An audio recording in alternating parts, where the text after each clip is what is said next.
श्री भगवान दास तोदी महाविद्यालय के YouTube चैनल पर आप सभी का स्वागत है। स्टूडेंट, जैसा कि आप लोग देख रहे हैं, हम बीएससी सेकेंड ईयर के अंदर आपका जो बॉटनी का सेकेंड पेपर चल रहा है, प्लांट फिजियोलॉजी और बायोकेमिस्ट्री, इसके विषय में पढ़ रहे थे। और आपने देखा है कि प्रीवियस वीडियो तक हम लोगों ने जो फोटो रेस्पायरेशन के अंदर जो डार्क रिएक्शन थी उसके बारे में बातें कर ली हैं। डार्क रिएक्शन के अंदर जो तीनों प्रकार की जो स्टेप पढ़े हैं आप लोगों ने, जिसके अंदर आप लोगों ने कहा है कि C3 साइकिल, C4 साइकिल, केम साइकिल, इन सब के बारे में आप लोग जानकारियाँ प्राप्त कर चुके हैं। आज के इस वीडियो के अंदर हम बात कर रहे हैं, आपका एक नया टॉपिक है जो कि आप लोगों को देखने को मिलेगा, फोटो रेस्पायरेशन। फोटो रेस्पायरेशन, या यही टॉपिक आप लोगों को देखने को मिलता है C2 साइकिल या ग्लाइकोलेट साइकिल। कई बार इससे रिलेटेड क्वेश्चन भी आप लोगों का एग्जाम के अंदर पूछा जाता है। तो फोटो रेस्पायरेशन क्या होता है, या हम लोग कह दें C2 साइकिल क्या होता है, या ग्लाइकोलेट साइकिल क्या होता है, और इसके द्वारा किस प्रकार से क्या कुछ आप लोगों को कंपोनेंट या कंपाउंड इसके अंदर आप लोगों को देखने को मिलेंगे, और कहाँ पर ये सारी की सारी क्रियाएं जो हैं वो संपादित होगी। तो आप लोग देखेंगे कि जो फोटोसिंथेसिस करने वाली जो सेल्स हैं उनके अंदर क्या होता है, मोस्टली रेस्पायरेशन की क्रियाएं आप लोगों को देखने को मिलती है। यानी कि फोटोसिंथेसिस करने वाली सेल्स में प्रकाश की उपस्थिति में, फोटो रेस्पायरेशन कह रहे हैं तो प्रकाश की उपस्थिति में प्रकाश संश्लेषण करने वाली कोशिकाओं में अगर आपको रेस्पायरेशन की क्रियाएं, श्वसन की क्रियाएं आप लोगों को देखने को मिले तो उसे आप लोग किस प्रकार में डिफाइन करेंगे, फोटो रेस्पायरेशन के रूप में। सिंपल सा डिफिनेशन है, याद रह जाएगा। प्रकाश की उपस्थिति में प्रकाश संश्लेषी कोशिकाओं में रेस्पायरेशन की क्रिया हमें देखने को मिलती है तो उसे हम लोग क्या कहते हैं, फोटो रेस्पायरेशन के नाम से जानते हैं। दूसरा, आप लोग इसे C2 साइकिल करें। C2 साइकिल इसलिए कहेंगे क्योंकि यहाँ पर आप लोग देखेंगे कि यहाँ पर जो प्रोडक्ट बनेगा वो 2 कार्बन का यौगिक होगा, तो उसके आधार पर आप लोग क्या कहेंगे, C2 साइकिल के रूप में इसे डिनोट करेंगे। ग्लाइकोलेट साइकिल, ये जो 2 कार्बन का कंपोनेंट है वो कौन सा है, ग्लाइकोलेट है, तो इस कारण से इसे हम लोग क्या कहते हैं, ग्लाइकोलेट साइकिल के रूप में भी इसे हम लोग डिफाइन करते हैं।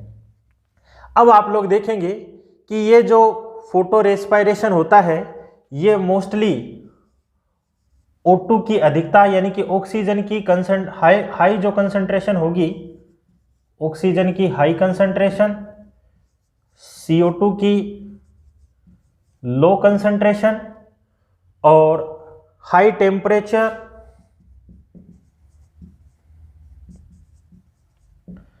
के दौरान ये सारी क्रियाएं होती है। आप लोग देखेंगे कि जब ऑक्सीजन अत्यधिक सांद्रता के रूप में मौजूद है, CO2 की कम सांद्रता मौजूद है, उच्च प्रकाश देखने को मिल रहा है, हाई टेम्परेचर देखने को मिल रहा है, तो उस स्थिति में फोटोसिंथेसिस न होकर क्या हो रहा है, फोटो रेस्पायरेशन जो है वो आप लोगों को देखने को मिल रहा है। प्रकाश संश्लेषी कोशिकाएं क्या कर रही है, प्रकाश की उपस्थिति में रेस्पायरेशन की क्रियाएं जो है उनको संपादित करने का काम करती है।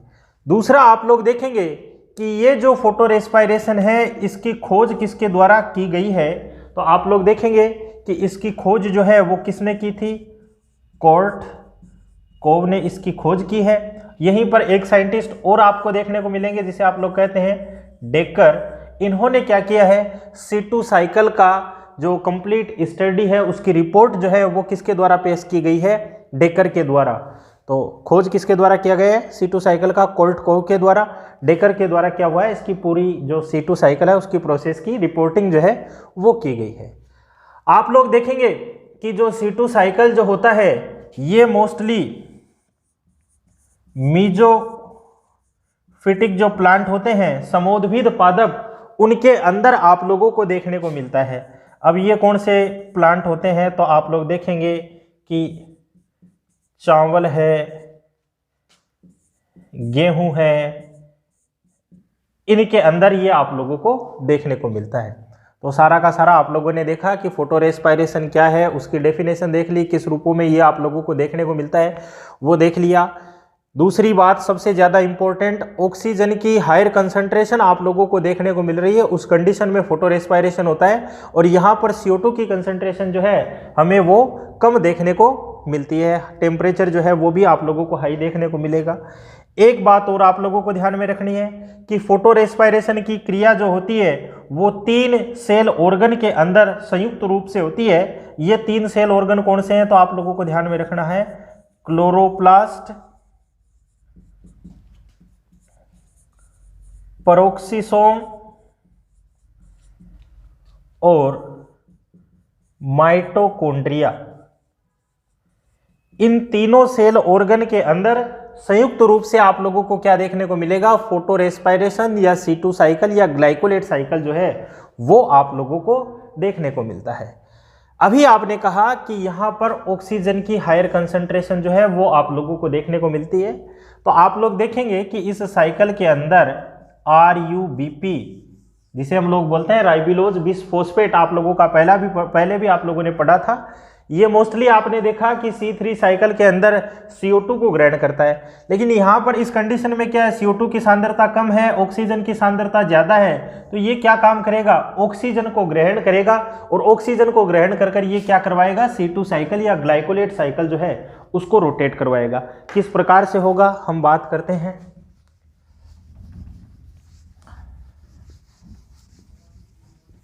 तीन सेल ऑर्गन के नाम ध्यान में रखने आप लोगों को कि ये जो C2 साइकिल होता है वो जो 3 सेल ऑर्गन्स होते हैं आपके, उनके अंदर कंप्लीट रूप से आप लोगों को देखने को मिलता है। 3 सेल ऑर्गन्स को हम अलग अलग शो कर देते हैं। ये है क्लोरोप्लास्ट, फिर ये है पेरोक्सिसोम और ये है माइटोकॉन्ड्रिया।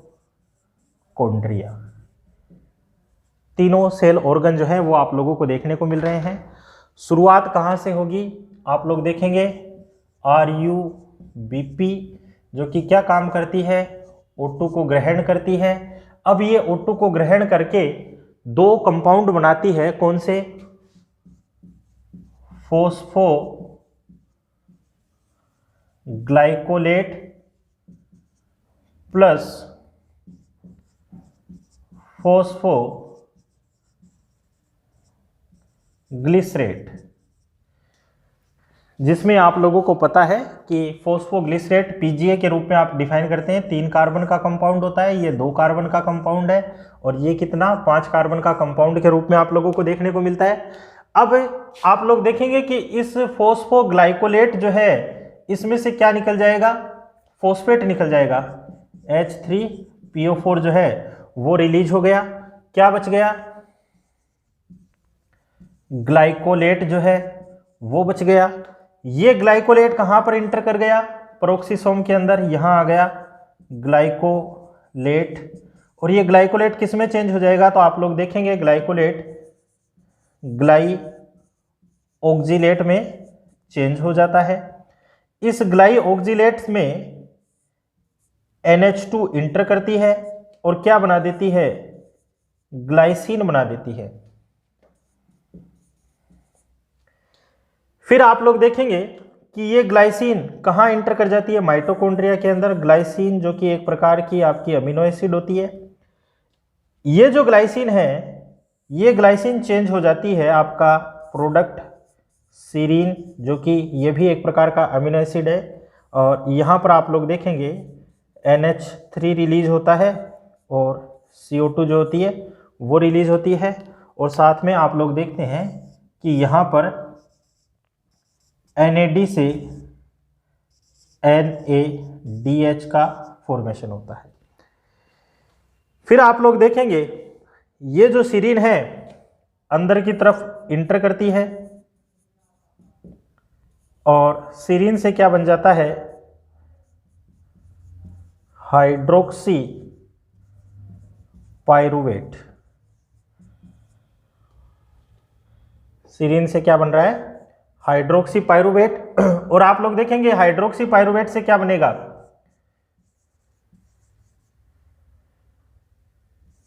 ग्लिसरेट और ये ग्लिसरेट फिर यहाँ अंदर चला जाएगा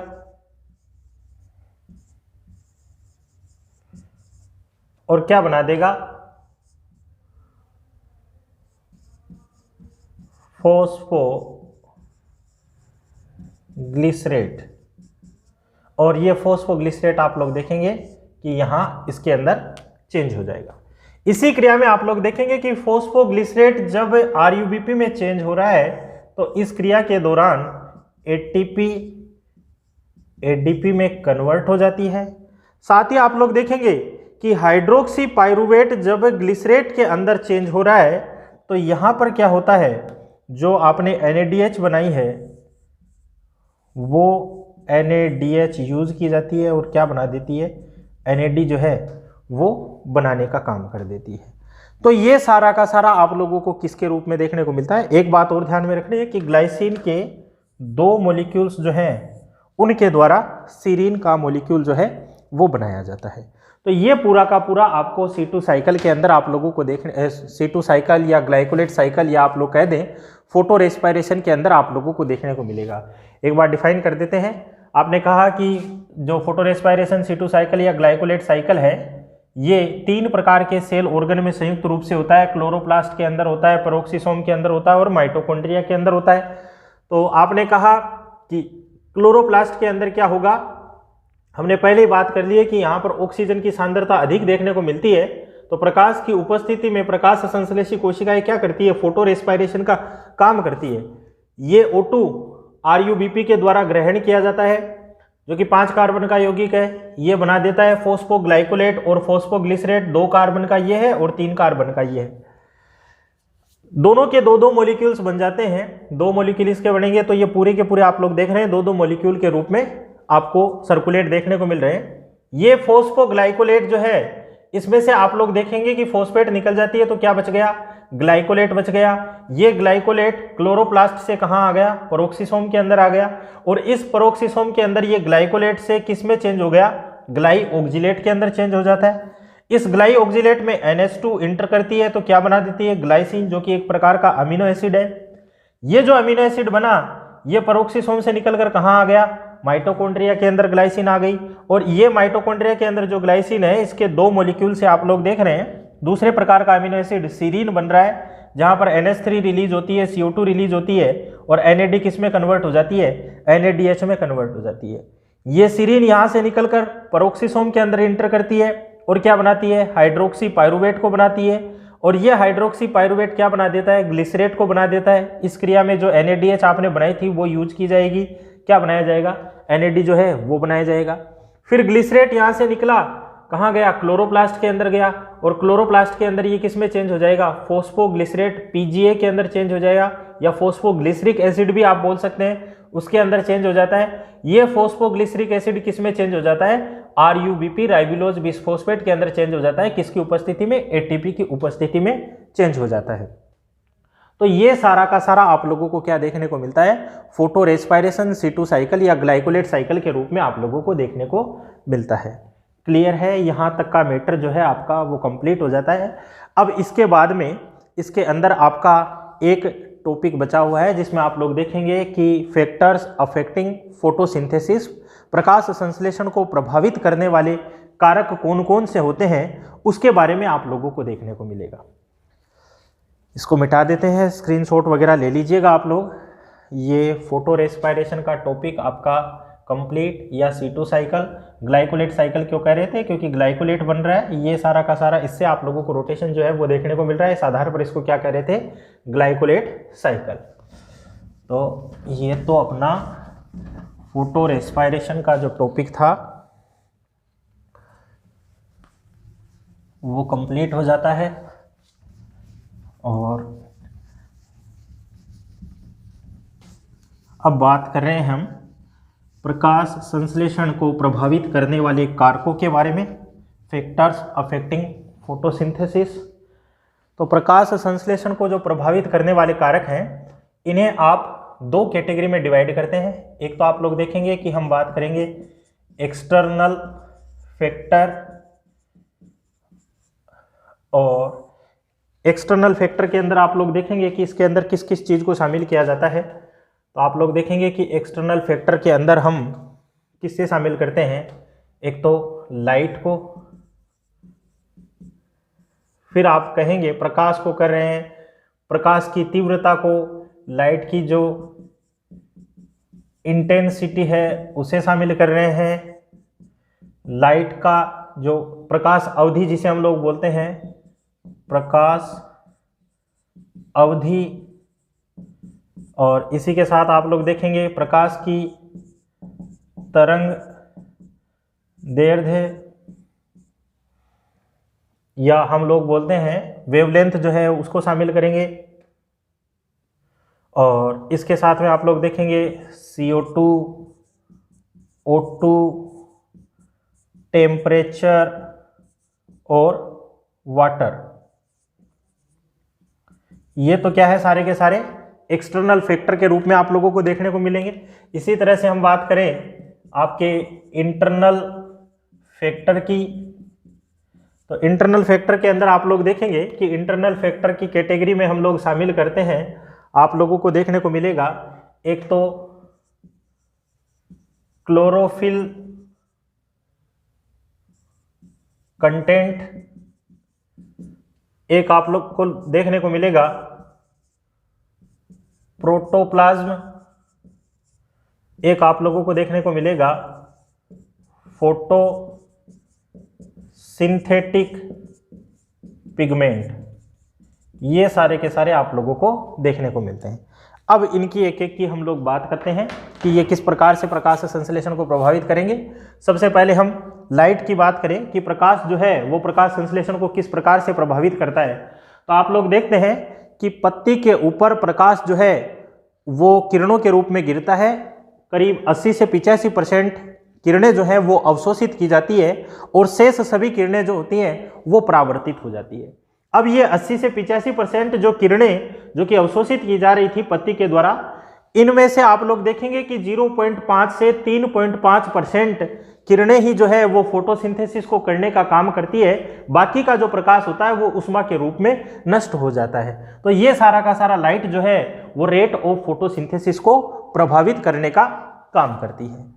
फिर हम लोग कहें कि प्रकाश की तीव्रता, लाइट की इंटेंसिटी, ये किस प्रकार से आप लोगों का फोटोसिंथेसिस प्रभावित करती है। तो आप लोग देखेंगे कि प्रकाश की कम तीव्रता में भी फोटोसिंथेसिस होती है, लेकिन प्रकाश की तीव्रता अत्यधिक कम हो जाए तो उस टाइम पर गैस एक्सचेंज रुक जाता है, और गैस एक्सचेंज की घटना रुक जाने के कारण से आप लोग देखते हैं कि जो आपका रेस्पायरेशन और फोटोसिंथेसिस की दर समान होने के कारण से संतुलित जो है फोटोसिंथेसिस आप लोगों को देखने को मिलता है। जबकि आप लोग देखेंगे कि जो प्रकाश की तीव्रता अधिक होती है तो उस कंडीशन में आपको प्रकाश संश्लेषण जो है अत्यधिक दर से आप लोगों को देखने को मिलता है। तो ये क्या काम करता है, प्रकाश की जो तीव्रता होती है वो भी क्या करती है, फोटोसिंथेसिस की दर को प्रभावित करती है। प्रकाश की अवधि, यानी कि आप लंबे टाइम तक प्रकाश जो है वो प्रोवाइड करवा रहे हैं अत्यधिक तीव्रता का, तो आप लोग देखेंगे कि यहाँ पर रेट ऑफ फोटोसिंथेसिस आप लोगों को ज़्यादा देखने को मिल रहा है, जबकि कम टाइम तक आप प्रोवाइड करवा रहे हैं तो रेट ऑफ फोटोसिंथेसिस का मान आप लोगों को कम देखने को मिलता है। तो प्रकाश की अवधि भी जो है वो प्रभावित करती है। प्रकाश की तरंग दैर्ध्य, याद कीजिएगा हम लोगों ने कहा था कि 390 nm से लेके 760 nm तक का जो लाइट होता है जो कि आपको विजिबल स्पेक्ट्रम के रूप में आप लोगों को देखने को मिलता है। और यहाँ पर आप लोगों ने देखा कि वॉयलेट है, ब्लू ग्रीन है, ग्रीन है, ऑरेंज, येलो, रेड लाइटें जो है वो आप लोगों को देखने को मिलती है। तो इस रेंज से इस रेंज तक की जो तरंग दैर्ध्य की जो प्रकाश किरणें होती है वहाँ पर रेट ऑफ फोटोसिंथेसिस आप लोगों को ज़्यादा देखने को मिलता है। बाकी ऊपर जो है आपको इंफ्रारेड रे है या यूवी रे जो है वो आप लोगों को देखने को मिलती है। तो प्रकाश की तरंग दैर्ध्य जो होती है वो भी क्या करती है, फोटोसिंथेसिस को प्रभावित करती है। CO2 की बात करें तो आप लोग देखेंगे कि CO2 जो होती है वो प्रकाश संश्लेषण के लिए एक कच्ची सामग्री के रूप में काम में ली जाती है, और CO2 की सांद्रता जैसे जैसे बढ़ेगी आप लोग देखेंगे कि फोटोसिंथेसिस की दर भी बढ़ रही है, लेकिन अत्यधिक CO2 की सांद्रता पर आप लोग देखेंगे कि प्रकाश संश्लेषण की दर एक सीमांत यानी कि एक लिमिटिंग स्टेज पर पहुंचकर सीमित हो जाती है, क्योंकि वहां पर सीमाकारी कारकों का सिद्धांत जो है वो लागू हो जाता है। तो CO2 जो है वो भी प्रकाश संश्लेषण की दर को प्रभावित करती है। ऑक्सीजन की बात करें तो आप लोग देखेंगे कि ऑक्सीजन की सांद्रता ज्यादा देखने को मिल रही है। अभी आपने कहा फोटो रेस्पायरेशन शुरू हो जाता है, यानी कि ऑक्सीजन की सांद्रता अधिक होने पर क्या होता है, श्वसन की क्रियाएं शुरू हो जाती है, तो रेट ऑफ फोटोसिंथेसिस जो है वो आप लोगों को कम देखने को मिलता है। टेम्परेचर की बात करें, आप लोग देखेंगे कि 10 से 35 डिग्री सेंटीग्रेड का जो टेम्परेचर होता है, यहाँ पर रेट ऑफ फोटोसिंथेसिस आप लोगों को ज़्यादा देखने को मिलता है। तो ये सारा का सारा इसके रूप में आप लोगों को देखने को मिलेगा। वाटर की आप लोग बात करें तो आप लोग देखेंगे कि जल प्रकाश संश्लेषण को इस प्रकार से प्रभावित करता है, क्योंकि जल के कारण से स्टोमेटा ओपन और क्लोज होते हैं, तो उसके कारण से आप लोगों को रेट ऑफ फोटोसिंथेसिस जो है वो आप लोगों को देखने को मिलती है। तो ये तो सारे के सारे क्या है, एक्सटर्नल फैक्टर जो कि फोटोसिंथेसिस को प्रभावित करते हैं। इंटरनल फैक्टर में आप लोग कह रहे हैं क्लोरोफिल के कंटेंट, यानी क्लोरोफिल क्या होता है, प्रकाश की विकिरणों को अवशोषित करने का काम करता है। तो जितने कंटेंट होंगे उसके अकॉर्डिंग आप लोगों को फोटोसिंथेसिस की रेट जो है वो आप लोगों को देखने को मिलेगी, उच्चतम या अधिकतम के रूप में आप लोगों को देखने को मिलती है। प्रोटोप्लाज्म, प्रोटोप्लाज्म के अंदर आप लोग देखेंगे कि जीवद्रव्य के अंदर कुछ कमी आप लोगों को देखने को मिल जाती है, या जीवद्रव्य के अंदर वाटर वगैरह जो है वो कंटेंट कम हो जाते हैं। तो यहाँ पर आप लोग देखेंगे कि फोटोसिंथेसिस की रेट जो है वो भी डाउन हो जाती है। तो ये भी इंटरनल फैक्टर के रूप में, क्योंकि यहाँ पर एंजाइम जो होते हैं वो मोस्टली निष्क्रिय हो जाते हैं, तो फोटोसिंथेसिस की रेट जो है वो कम हो जाती है। आप कह रहे हैं फोटोसिंथेटिक पिगमेंट, फोटोसिंथेसिस के दौरान आप लोग देख रहे हैं कि भाई कार्बोहाइड्रेट का निर्माण हो जाता है, और ये कार्बोहाइड्रेट अगर फोटोसिंथेटिक जो ऑर्गन्स है उनके अंदर आप लोगों को स्टोर्ड कंडीशन में देखने को मिल रही है, तो आप लोग देखेंगे कि इस कंडीशन में रेट ऑफ फोटोसिंथेसिस जो है वो आप लोगों को कम देखने को मिलता है। तो ये सारा का सारा आप लोगों का क्या है, फैक्टर्स अफेक्टिंग फोटोसिंथेसिस, प्रकाश संश्लेषण की दर को प्रभावित करने वाले कारक। एक्सटर्नल फैक्टर कौन से हैं, इंटरनल फैक्टर्स कौन से हैं, और ये किस प्रकार से फोटोसिंथेसिस की दर को प्रभावित करते हैं। तो आज के इस वीडियो तक आप लोगों का फोटोसिंथेसिस का जो टॉपिक होता है वो अपना कंप्लीट हो जाता है, और इसके बाद में आगे आई थिंक ये आप लोगों को अच्छे से समझ में आ गया होगा। आगे की क्लास के अंदर या आगे के वीडियो के अंदर हम नए टॉपिक के साथ में मिलेंगे, तब तक के लिए धन्यवाद।